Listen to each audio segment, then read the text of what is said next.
Битва Шавката Рахмонова и Белал Мухаммада. Успешное выступление казахстанских спортсменов на Паралимпиаде в Париже и какие громкие бои ожидают нас этой осенью. Поговорим об этом сегодня. Всем привет! Меня зовут Алена, и это Найзадай Ньюс. 34. Именно на таком месте находится Казахстан в общем медальном зачете Паралимпийских игр, поднявшись с 49-го места. В копилке у нас целых 5 наград, 2 из которых золотые, 2 серебряные и 1 бронзовая. Умнички, ребята, мы очень вами гордимся и желаем дальнейших побед. Кстати, о золоте. На Паралимпийских играх в Париже в весовой категории до 48 килограмм медаль 585-й пробы принесла или даже вырвала наша дзюдоистка Акмарал Наутбек. В финале Акмарал встретилась с француженкой Сандриной Мартине. Но больше всего приятно было наблюдать за эмоциями спортсменки. На пьедестале девушка растрогалась, а вместе с ней и мы. Позже с победой красавицу-дюдоистку поздравил и Касым-Жомарт Кемелевич, отметив ее самоотверженность и несгибаемую волю к победе. «Хочу все!» Таков девиз казахстанского боксера, чемпиона мира в среднем весе по версиям WBO и IBF Жанибека Алимханула. У спортсмена в сундуке уже есть 2 пояса, но он хочет пополнить их еще 2 сокровищами – поясами версии WBA и WBC и стать абсолютом в своем дивизионе. «Мне нужны 4 титула, и я соберу их все, иншаллах», заявил спортсмен в соцсети X. Кстати, напомним, что у спортсмена простой с октября прошлого года. Последний бой у Жанибека был с Винченцо Гультьери, которого он победил досрочно. Также мы ждем возвращения еще одного боксера – Саматали Тольтаева. Его мы увидим 21 сентября на вечере бокса.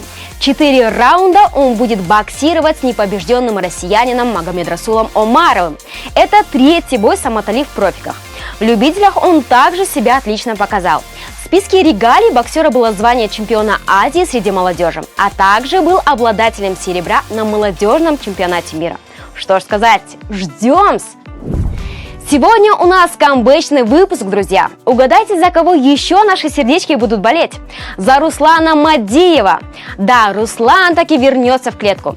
Хотя в прошлом году он заявил о завершении карьеры. А напихать в этот раз он планирует Китисаку Клинсону из Таиланда. Бой продлится 10 раундов, но голодный Руслан, чувствует, завершит его раньше. В любом случае, встреча должна получиться весьма-весьма интересной. Не убирайте попкорн, потому что серия камбэков продолжается. Экс-чемпион Найза в минимальном весе Казбек Сагын возвращается в клетку на турнире лиги в Алматы. Казбек после защиты титула в бою против Багдата Жубаныша долгое время восстанавливался от травмы. Пока отдыхали одни связки, напрягались другие. Казбек открыл для себя новое амплуа – певца. Боец принял участие в шоу «Егез Лебес». «Пора домой», наверное, подумал Казбек и вновь вернулся к нам, любителям ММА, дабы порадовать нас выступлением, но уже в новой для себя весовой категории. Имя соперника Сагына пока не называется. Также на турнире 22 сентября бои проведут Даулет Усербай и Асан Султанов. Если есть здесь фанаты килинжан, делитесь, в какой роли Даулету лучше, в роли бойца или все-таки актера. А главным же боем вечера будет реванш между Жасуланом Акимжаном и Джейсоном Поне. Героями бифа недели стали 3-й номер рейтинга UFC Шавкат Рахмонов и действующий чемпион Белал Мухаммад. Эти двое шумят в соцсетях, один даже и песню сочинить успел. Пересказывать их словесные прения бессмысленно. Пока выйдет программа, они успеют еще десятками фраз обменяться. Поэтому берем плед и чай, и вместо просмотров осеннего ванильного фильма лучше продолжим наблюдать за их горяченькими диалогами. Кстати, а вы приняли участие в челлендже Шавката? Нет? Все очень просто. Открывайте камеру, молча стоите несколько секунд и накладываете эту песню. Готово! Не только челлендж набирает обороты, но и просмотры у тех, кто в нем принял участие. После записи новостей я тоже присоединюсь. А пока пройдемся по анонсам турниров, которые состоятся на выходных. В субботу, 7 сентября, в Алматы пройдет турнир Намат FC10. В мейн-ивенте турнира за временный пояс подерутся Харун Базиев и Васиф Аббасов. Напомню, что Васиф принял поединок за 4 дня до турнира и выходит на замену Тимирулану Щерубаеву.